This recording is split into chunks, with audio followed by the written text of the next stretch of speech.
ብርጋዴር ጄኔራል ምግበይ ኃይለ የመከላከያ ሰራዊትን ወንጀላ ሐሰት ነው ሲሉ አስተባበሉ። ለሱዳን ፈጥኖ ድራሽ ኃይል ከሚዋጉ ምርጥ ቅጥረኛ አልሞ ተኳሾች መካከል ኢትዮጵያውያን ዋነኞቹ መሆናቸው ተሰማ።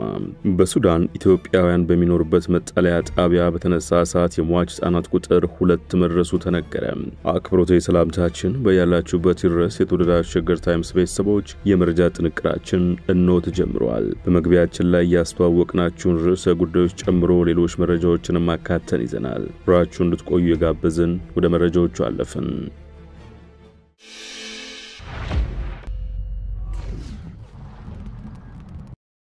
በቅድሚያ ብርጋዴር ጄኔራል ምግበይ ኃይለ የመከላከያ ሰራዊትን ወንጀላ ሐሰት ነው ሲሉ አስተባበሉ።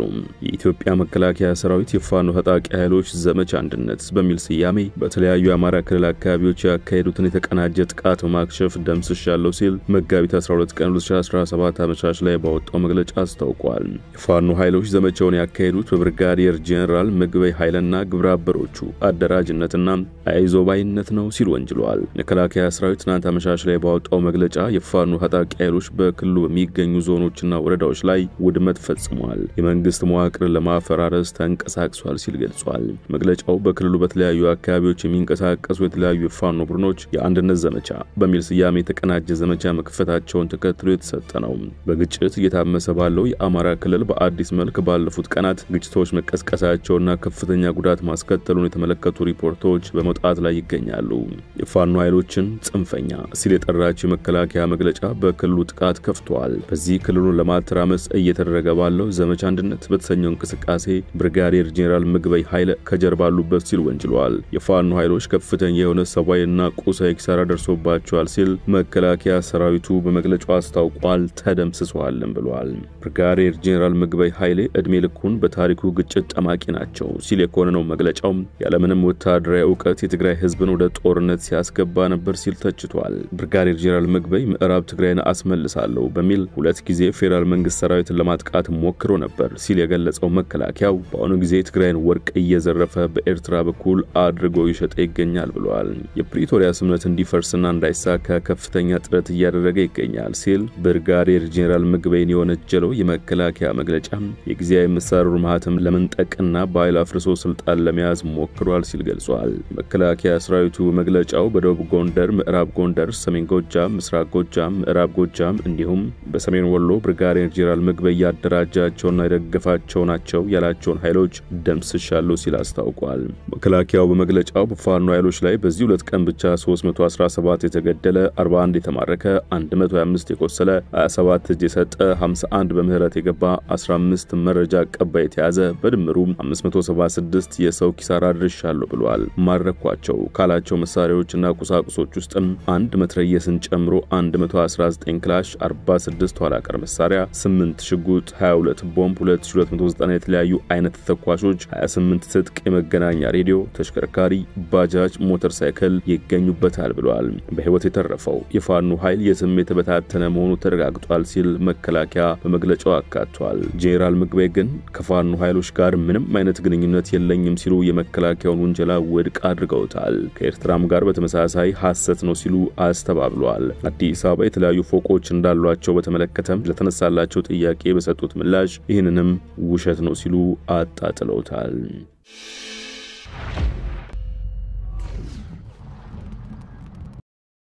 ወደ ሌላ ዘገባ አለፍን። ለሱዳን ፈጥኖ ድራሽ ኃይል ከሚዋጉ ምርጥ ቅጥረኛ አልሞ ተኳሾች መካከል ኢትዮጵያውያን ዋነኞቹ እንደሆኑ ከሱዳን ጦር ሰራዊት አዛዦች መስማቱን ጠቅሶ ኒውዮርክ ታይምስ ዘግቧል። ጋዜጣው በፈጥኖ ድራሽ ኃይሉ በቅርቡ የተመለመሉ ኢትዮጵያውያን አልሞ ተኳሾችን የስም ዝርዝር ቡድኑ ካርቱም ውስጥ በቅርቡ ከለቀቀው አንድ ወታደራዊ ጦር ሰፈር ውስጥ ካገኘው አንድ ሰነድ ማረጋገጥ መቻሉንም ጠቅሷል። የሱዳን ጦር ሰራዊት ኢትዮጵያውያንና ደቡብ ሱዳናውያን ከፈጥኖ ድራሽ ኃይል ቅጥረኛ ሆነው ይዋጋሉ በማለት በተደጋጋሚ ይከሳል። ደቡብ ሱዳን ግን ዜጎቿ ለፈጥኖ ድራሽ ኃይሉ በቅጥረኝነት ይዋጋሉ የሚለውን ወንጀላ ካሁን ቀደም ማስተባበሉ አይዘነጋም። በሱዳን ኢትዮጵያውያን በሚኖሩበት መጠለያ ጣቢያ በተነሳ እሳት የሟች ህጻናት ቁጥር 2 ደረሰ።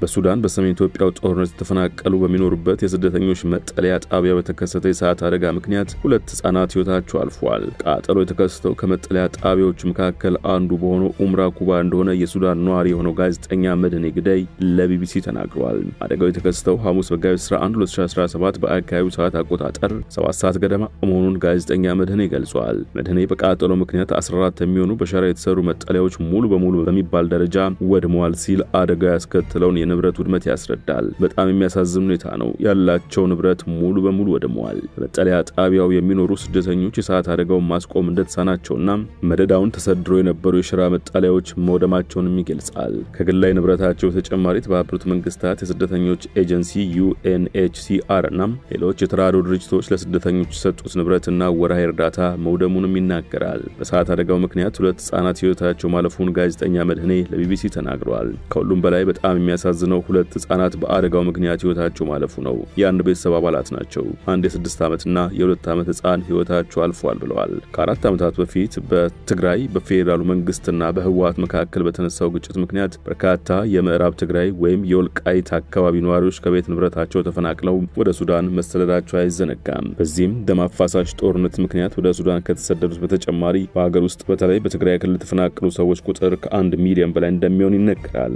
ፌደራል መንግስትና የህወሓት ኃይሎች በፕሪቶሪያ የዘላቂ ግጭት ማቆም ስምምነት ከፈረሙ በኋላ ተፈናቃዮች ወደ ቀያቸው ይመለሳሉ የሚል ቢኖርም የክልሉና የፌደራሉ መንግስት አካላት የሚጠበቅባቸውን ያህል አልፈጸሙም በሚል ተስፋቸው እየተሟጠጠ መምጣቱን ቢቢሲ አነጋገርኳቸው ያላቸው ተፈናቃዮችና የሰብአዊ መብት ተሟጋቾች መናገራቸውን አስታውሰዋል።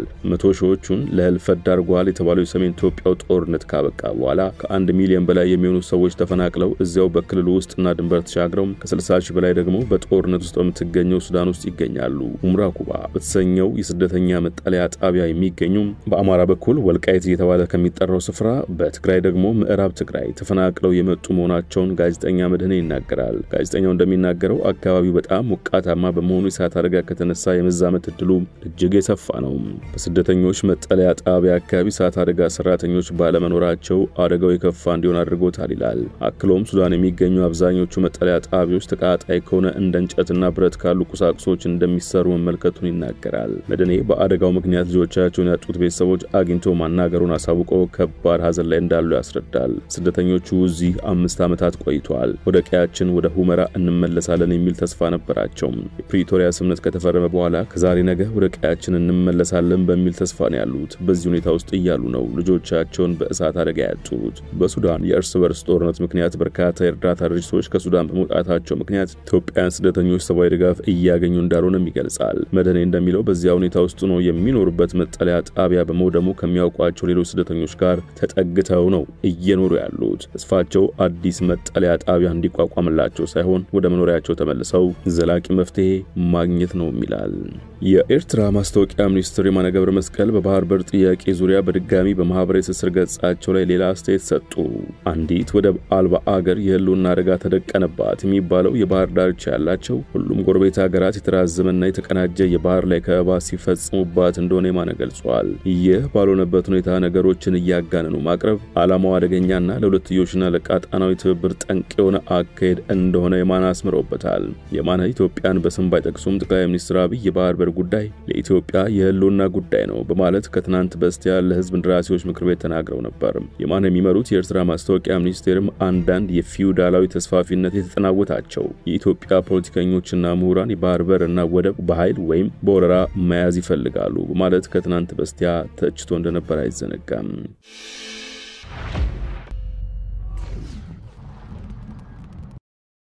አስተዳደሩ የከተማዋን ገጽታ ለመጠበቅና በሽታን ለመከላከል በሚል ባለቤት አልባ የጎዳና ላይ ውሾችን ወደ መጠለያ ላስገባ ነው አለ። በአዲስ አበባ ከተማ አስተዳደር የእብድ ውሻ በሽታን ለመከላከል እንዲሁም የጎዳና ላይ ገጽታና ደህንነት ለመጠበቅ በሚል ባለቤት አልባ የጎዳና ላይ ውሾችን ወደ መጠለያ ማስገባት ስራ ሊጀምር መሆኑን አስታውቋል። ጎዳና ላይ ያሉ ውሾችን ዘመናዊ በሆነ መንገድ የማምከን ስራ እንደሚሰራም ገልጿል።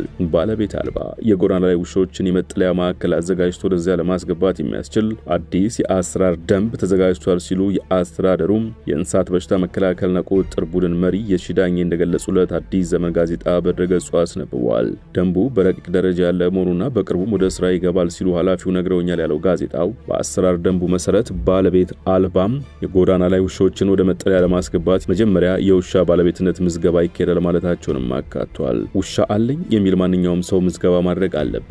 የውሻ ባለቤትነት ማረጋገጫ የምስክር ሰነድ ይሰጣል ማለታቸውንም አስታውቋል። በባለቤትነት ደንቡ መሰረት ማንኛውም ሰው ውሻውን ይቆጣጠራል፣ ተገቢውን አያያዝ ያደርጋል፣ በየዓመቱ ክትባ ማስደረግም ይጠበቅባቸዋል ሲሉ ማሳሰባቸውን አትቷል። አዲስ ደንብና መመሪያ ማውጣት ያስፈለገበት ምክንያት ባለቤታቸው የማይታወቅ የጎዳና ላይ ውሾች በብዛት መታየታቸው ምክንያት ነው። በቀጣይ የጎዳና ላይ ውሾች ቁጥር እንዳይበራከት ዘመናዊ በሆነ የማምከን አሰራር እንዳይራቡ ይዳረጋል ማለታቸውንም አካቷል። መጀመሪያ አሁን ላይ ያሉት ወደ መጠለያ እንዲገቡ የገቡትም እንዳይራቡ ይደረጋል ማለታቸውንም አስታውቋል። የመረጃ ጥንቅራችን አበቃ። በያላችሁበት ሰናይ ጊዜ ይሁንላችሁ።